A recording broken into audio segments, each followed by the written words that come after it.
আসসালামু আলাইকুম। অ্যানালিটিক্যাল অ্যাবিলিটির আজকের ক্লাসে আপনাদেরকে আমরা স্বাগত জানাচ্ছি।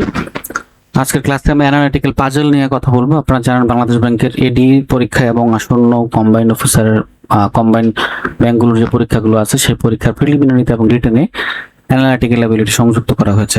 আচ্ছা, অ্যানালিটিক্যাল পাজলে আমরা আজকে ছোট একটা প্রশ্ন সমাধান দেখার চেষ্টা করব। প্রশ্নটা হচ্ছে এমন, book society holds two discussion session each summer. মানে সামারে তারা দুটো ডিসকাশন সেশন রাখছে। Each discussion leader of the society is selecting two sets of book. যারা ওখানে ডিসকাশন লিডার যারা আছেন তারা দুইটা সেটের বইকে নির্ধারণ করেন, ওই বইগুলোর উপরে ওনারা ডিসকাশন করে থাকেন, আলাপ আলোচনা করে থাকেন আর কি।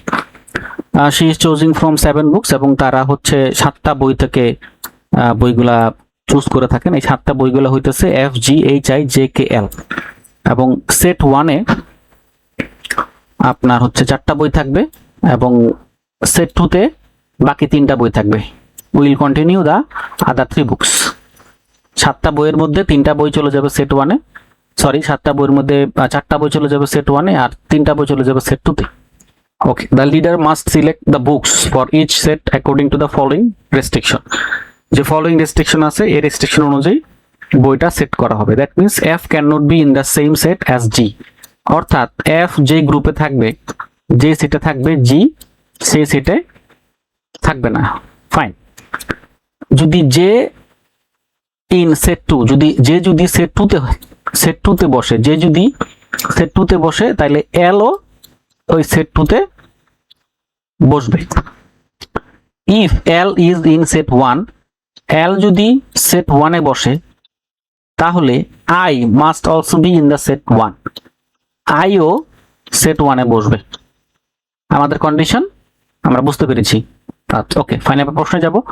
প্রশ্নে বলা হচ্ছে if L and F are in set 2, যদি সেট 2-তে এফ এবং এল বসে, any of the following books can also be in set 2 except.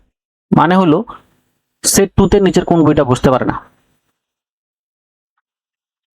প্রশ্নটা আবারও বলি, এফ এবং এল যদি সেট 2-তে বসে, any of the following books can also be in set 2। এর মধ্যে নিচের কোন বইটা সেট 2-তে বসতে পারে এক্সেপ্ট দিয়ে বোঝানো হয়েছে উল্টাটা। তার মানে নিচের এর মধ্যে যা যা আছে, অপশনগুলোতে যা আছে, এর মধ্যে কোন বইটা সেট 2-তে বসবে না। খেয়াল করেন, প্রথম কন্ডিশন অনুযায়ী এফ যেখানে বসবে জি সেখানে বসতে পারে না। তাহলে এফ যদি সেট 2-তে বসে তাহলে জি কে এখানে বসতে পারবে?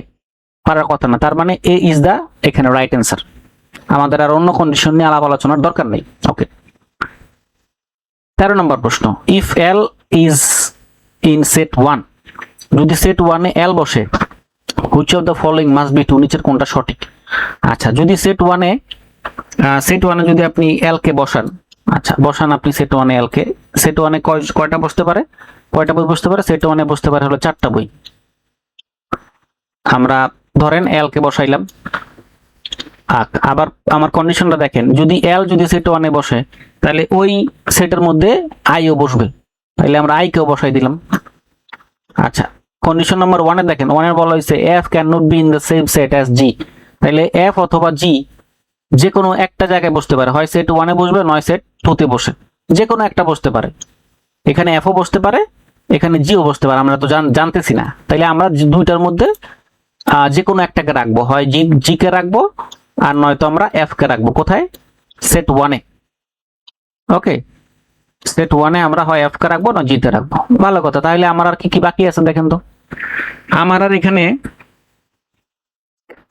আমার এখানে বাকি আছে হচ্ছে এল চলে গেছে, আই চলে গেছে, আমার এখানে বাকি আছে হলো জে, আমার এখানে বাকি আছে হলো কে, তারপরে আছে হলো এইচ। এই 3টা বাকি আছে।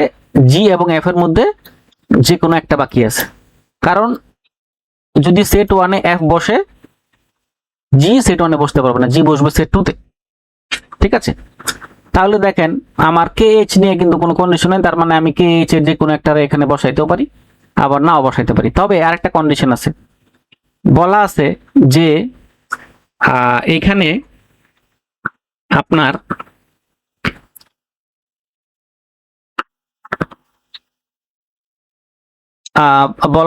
এখানে যেটা বলা আছে যে আমরা তাহলে দেখেন সেট 2টারও যদি আমরা ডিস্ট্রিবিউশন করি, সেট 2 কে যদি আমরা ডিস্ট্রিবিউশন করি, এই সেট কন্ডিশন নাম্বার 2 টা দেখেন, কন্ডিশন নাম্বার 2 তে বলা আছে যদি জে সেট নাম্বার 2 তে বসে তাহলে এল ও মাস্ট বি সেট নাম্বার 2 তে বসবে। ঠিক আছে, জে যদি সেট নাম্বার 2 তে বসে তাহলে এল ও মাস্ট সেট নাম্বার 2 তে বসবে। তো এল তো অলরেডি সেট নাম্বার 1 এ বসে পড়ছে, তার মানে এল এর সাথে আমার এখানে জে এর কোনো কন্ডিশন নাই। তাহলে জে এখানে 1 নম্বরে বসতে পারে, কোনো অসুবিধা আছে জে এর বসতে? না, জে এর কিন্তু এখন এখানে বসতে কোনো অসুবিধা নাই। তাহলে আমার জে এখান থেকে বাদ। তাইলে আমার কে কে থাকলো? আমার থাকলো হলো কে, এইচ আর এফ অথবা জি এর মধ্যে যে কোনো একটা। অপশনে দেখেন, এফ সেট নাম্বার 1 এ বসবে, নাও বসতে পারে, 2 তেও বসতে পারে, আমরা জি কে বসাইতে পারি সেট নাম্বার 1 এ, এইচ কে আমরা সেট নাম্বার 2 তে বসাতে পারি। হ্যাঁ, H is the correct answer. এখানে দেখেন এইচ অবশ্যই এখানে সেট নাম্বার 2 তে বসবে। কেন? ওই যে বললাম, বলা আছে যদি এল সেট নাম্বার 1 এ বসে, এল যদি সেট নাম্বার 1 এ বসে তাহলে আই এর সাথে বসবে এবং জি অথবা এফ এর যে কোনো একটা এর সাথে বসবে। তার মানে একটা বাকি থাকে। তাহলে একটা যদি বাকি থাকে এবং সেট নাম্বার 2 তে যেটা বলা আছে যদি জে যদি সেট নাম্বার 2 তে বসে, এল ও সেট নাম্বার 2 তে বসবে। এখন জে কে যদি আমরা সেট নাম্বার 2 তে বসাই দেই তাইলে তো আমরা এল কে 1 নাম্বার থেকে আনতে পারবো না। দ্যাট ইজ ওয়াই আমরা জে কে 1 নম্বরে বসাই দিব। তাহলে আমার 1 নম্বরে 4টা সিট ফিল আপ হয়ে যাবে। তাহলে কে কে বাকি থাকবে? বাকি থাকবে হলো কে, এইচ আর এফ অথবা জি এর মধ্যে যে কোনো একটা। আমরা দেখেন তাহলে এইচ মাস্ট বি সেট 2 তে বসবে এবং কে ও মাস্ট বি সেট 2 তে বসবে।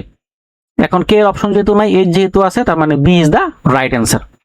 আচ্ছা, পরেরটাতে আসেন, J is in set 2। J যদি সেট 2 তে বসে, which of the following must be true? নিচের কোনটা সঠিক? আচ্ছা, 2 নাম্বার সেটে কয়টা বই বসবে? 2 নাম্বার সেটে বই বসবে হলো 3টা। ওকে, আমাকে বলছে যে আমরা জে কে 2 নাম্বার সেটে বসাবো। আচ্ছা, জে এর কন্ডিশনটা দেখেন, যদি জে 2 নাম্বারে বসে তাহলে এল ও 2 নাম্বারে বসবে, সোজা কথা। তাহলে জে 2 নাম্বারে বসে, এল ও 2 নাম্বারে বসবে, আর এফ এবং জি এর মধ্যে যে কোনো একটা এখানে থাকবে, এফ অথবা জি এর মধ্যে যে কোনো একটা এখানে থাকবে। আচ্ছা, এবার আসেন হচ্ছে এইবার আসেন হলো 1 নাম্বার সেটে কে বসবে সেটা।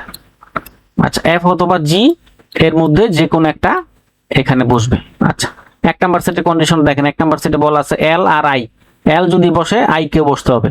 তো এল তো 2 নাম্বারে বসছে, তার মানে আই নিয়ে আর কোনো দূরদূরি নাই। আমি আই কে বসাই দিলাম, এখানে অসুবিধা কি? আমি তাইলে আই কে বসাই দিলাম, এফ অথবা জি এর মধ্যে যে কোনো একটা এখানে বসবে। তাহলে আর কি কি বাকি থাকে? কি বাকি থাকে? হইতেছে এইচ আর হচ্ছে কে, আর কিন্তু কিছু বাকি থাকতেছে না। কারণ 2 নাম্বার কন্ডিশন অনুযায়ী বলা আছে যদি জে বসে এল ও বসবে, বসছে। আর এল যদি 2 নাম্বারে বসে বলছে তাহলে 1 নাম্বারের সাথে তার কোনো সম্পর্ক নাই। তো দ্যাট মিনস আই এর যে রেস্ট্রিকশনটা ছিল এল এর সাথে বসার, সেই রেস্ট্রিকশনটা আর থাকতেছে না। তাহলে সে আমার মানে 1 নাম্বারে চলে আসতেছে। আই এর যে রেস্ট্রিকশনটা ছিল যে এল যদি সেট নাম্বার 1 এ বসে তাহলে আই ও সেট নাম্বার 1 এ বসবে। তো এল তো অলরেডি 2 এর সাথে এনগেজড, তাইলে তাকে আর ওইখানে আনা যাবে না। দ্যাট মিনস আই বসতেছে, এফ অথবা জি যে কোনো একটা বসতেছে, আর বাকি আছে কি? বাকি আছে হচ্ছে এইচ অথবা কে। দেখেন এইচ আর কে এর মধ্যে কোনটা কন্ডিশনে আছে। তাহলে এখানে প্রথম প্রশ্নটা, প্রথম অপশনটা হচ্ছে এফ হলো সেট 2 তে বসবে। তাহলে এফ যদি সেট 2 তে বসে, এফ সেট 2 তে বসবে, তার তো কোনো বাধ্যবাধকতা নাই, এট 1 এ বসতে পারে। তার মানে এটা অ্যান্সার না। ওকে, জি সেট 2 না, জি সেট 1 এও বসতে পারে। এই যে দেখেন এফ অথবা জি অথবা যে কোনো একটা। আই ইজ সেট 1, হ্যাঁ আই মাস্ট বি সেট 1 এ বসবে। কে আর এল একসাথে থাকবে, কে এবং এল একসাথে কেন থাকবে? থাকবে না, নাও থাকতে পারে, কারণ কে এর সাথে এল এর কোনো এনগেজমেন্ট নাই। দেখেন অলরেডি আমি যে এল কে আনবো, এল এর মধ্যে এফ অথবা জি যে কোনো একটা বসবে, তার মানে এই ডি নাম্বারটা রাইট না। তার মানে এল আর জি সেম সেটে বসবে। এল এবং জি সেম সেটে কেন বসবে? নাও বসতে পারে, কারণ কি এল এর সাথে এখানে এফ ও তো বসতে পারে, তার মানে এটাও রাইট না। তারপরে এফ অথবা জি স্বতন্ত্র, তার মানে C is the right answer. তো আশা করি বুঝতে পারছেন, এই ছিল আমাদের আজকের ক্লাস। যদি কোনো কনফিউশন থাকে আমাদেরকে জানাবেন, আমরা পরবর্তী ক্লাসে আরেকটা পাজল নিয়ে আপনাদের সাথে আলোচনা করব। ভালো থাকবেন শেষ পর্যন্ত। আসসালামু আলাইকুম।